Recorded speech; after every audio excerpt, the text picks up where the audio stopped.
اعوذ باللہ من الشیطان الرجیم بسم اللہ الرحمن الرحیم اللہم صلی علی سیدنا و مولانا محمد وعلی آل سیدنا و مولانا محمد مبارک وسلم علیہ۔ السلام علیکم، میں عمار مصطفیٰ آپ سے مخاطب ہوں اور آپ دیکھ رہے ہیں عمار مصطفیٰ یوٹیوب چینل۔ آج ہم گفتگو کریں گے مغفرت کے اوپر۔ مغفرت کا مطلب اپنی غلطیوں، خطاؤں اور گناہوں کی اللہ تعالیٰ سے معافی مانگنا۔ ہم سب نماز پڑھتے ہیں، قرآن شریف بھی پڑھتے ہیں، ساری عبادات کرتے ہیں،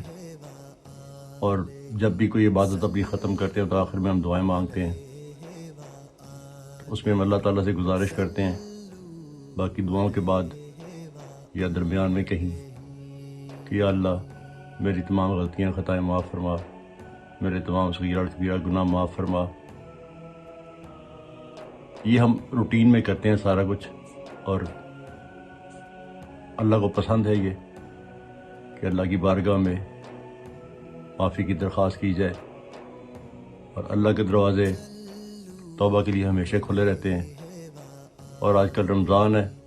تو اس میں تو اللہ تعالیٰ کچھ زیادہ ہی مہربان ہے ہم پہ، اور وہ چاہتے ہیں کہ ہم اپنا استغفار کریں، اللہ سے اپنے گناہوں کی معافی مانگیں، مگر بات کچھ اور ہے۔ ہم جنرلی کہہ دیتے ہیں یا اللہ میرے گناہ معاف فرما۔ جو اصل میں کرنے والا کام ہے وہ یہ ہے کہ آپ نے اپنی زندگی میں جب سے آپ نے ہوش سنبھالا ہے اور جتنی زندگی اب تک گزر گئی ہے اس کے اندر آپ نے جو بھی خطائیں کی ہیں، جو غلطیاں کی ہیں، کسی کے ساتھ زیادتی کی ہے، کسی کی حق تلفی کی ہے، جو بھی وہ عمل جو اللہ تعالیٰ کے احکامات کے منافی تھا، وہ ساری کی ساری کتاب جو آپ نے خود لکھی ہے وہ آپ نے اس کو لے کے اللہ کی بارگاہ میں حاضر ہونا ہے، اور اس کی جو ہے نا آپ نے اللہ تعالیٰ سے معافی مانگنی ہے کہ یا اللہ مجھ سے یہ غلطیاں ہوئی ہیں۔ اور وہ کتاب جو ہے، کرم یہ ہے اللہ پاک کا، مہربانی ہے اس کی اللہ پاک کی، کہ اللہ تعالیٰ ہمیں موقع دے رہے ہیں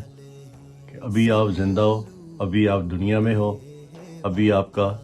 حساب کتاب شروع نہیں ہوا، تو اس سے پہلے کہ آپ کی جان نکل جائے اور آپ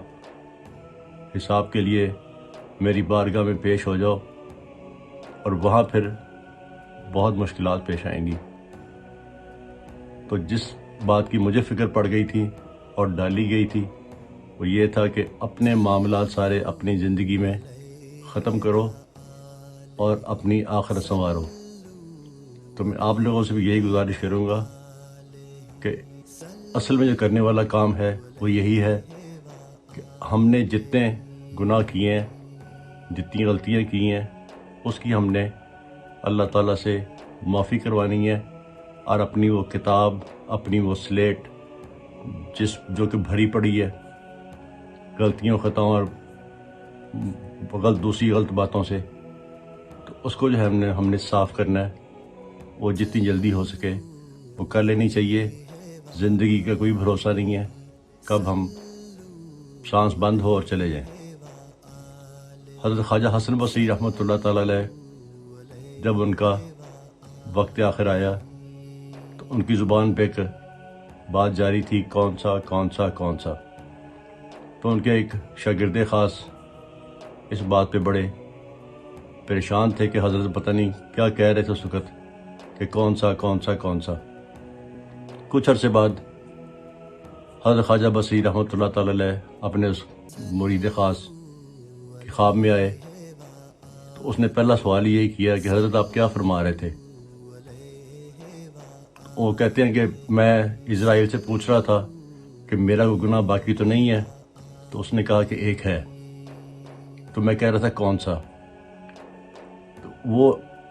وقت کے انتہائی بہت جید عالم تھے، بہت نام ہے ان کا، تو ان کا اگر یہ عالم ہے تو ہمارا تو پھر اللہ ہی مالک ہے۔ تو اس لیے آپ سے گزارش ہے کہ باقی سارے کام چھوڑ کے اس پہ توجہ دیں اور اپنی کتاب جو ہم نے خود لکھی ہے اس کو صاف کرنے کی کوشش کریں، اپنے اندر جھانکیں، اپنا احتساب کریں، دوسروں کی برائیوں سے آپ کو کوئی مطلب نہیں ہے۔ ہم عام طور پہ یہ کرتے ہیں، اس نے یہ کر دیا، اس نے یہ کر دیا، وہ یہ کر رہا ہے، وہ یہ کر رہا ہے۔ اس کو چھوڑ دیں، آپ اپنی فکر کریں اور توبہ کے نفل ادا کیا کریں، اور اس میں سجدے میں جا کے اللہ کی بارگاہ میں رو کے التجا کریں، منت کریں، اور سجدہ لمبا ہو جائے اس میں پڑے رہیں سجدے میں اپنے رب کے حضور، اور اپنے گناہوں کی معافی کروائیں۔ بہت شکریہ، اگلی ویڈیو میں ملتے ہیں، اللہ حافظ۔